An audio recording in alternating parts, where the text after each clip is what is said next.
the Lord's Prayer, and the human brain. I've been meditating on the Lord's Prayer and have come to appreciate how deeply it speaks to both the soul and the human person as a whole. As Catholics, we believe this prayer was given to us by Jesus Christ himself, not as a psychological technique, but as a path into communion with the Father. Yet because grace builds upon nature, it is not surprising that the spiritual dispositions cultivated by the Lord's Prayer may also correspond to healthy patterns of thought, emotion, and behavior that neuroscience can observe. Our Father, who art in heaven. By addressing God as Father, we enter into a relationship of trust, belonging, and dependence. This can foster a sense of security rather than fear. Neuroscientists have observed that experiences of trust, attachment, and loving connection often involve regions such as the medial prefrontal cortex and anterior cingulate cortex, areas associated with emotional regulation and social bonding.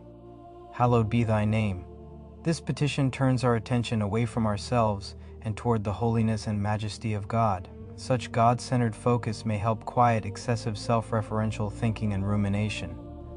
Studies of contemplative prayer and meditation suggest that practices that direct attention beyond oneself can reduce activity in aspects of the brain's default mode network associated with repetitive self-focused thought.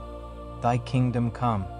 Here we place our hope not in temporary things but in God's eternal reign. Hope is a theological virtue, yet even on a natural level, hope encourages perseverance, purpose, and resilience. Anticipation of a good future is associated with neural reward and motivation systems that help sustain effort and endurance. Thy will be done on earth as it is in heaven. Surrendering to God's will does not mean passivity, it means trusting divine providence. Letting go of the illusion of total control can reduce anxiety and stress. Research suggests that acceptance, trust, and surrender may be associated with decreased activation of threat-related brain systems, including the amygdala. Give us this day our daily bread. This petition teaches dependence on God for today's needs rather than anxious preoccupation with tomorrow. By grounding attention in the present moment and trusting God's providence, we may reduce catastrophic thinking and unnecessary worry. Such present-focused attention is linked to healthier emotional regulation and reduced stress responses. Forgive us our trespasses as we forgive those who trespass against us. Forgiveness lies at the heart of the gospel. Christ calls us not merely to receive mercy but to extend it to others. Psychological research has found that forgiveness is associated with reduced stress, lower levels of resentment, and greater emotional well-being. Brain regions involved in empathy, perspective taking, and social understanding are often engaged when people practice forgiveness and compassion. Lead us not into temptation. This petition acknowledges our weakness and dependence upon God's grace. It calls us to vigilance, self-discipline, and moral responsibility.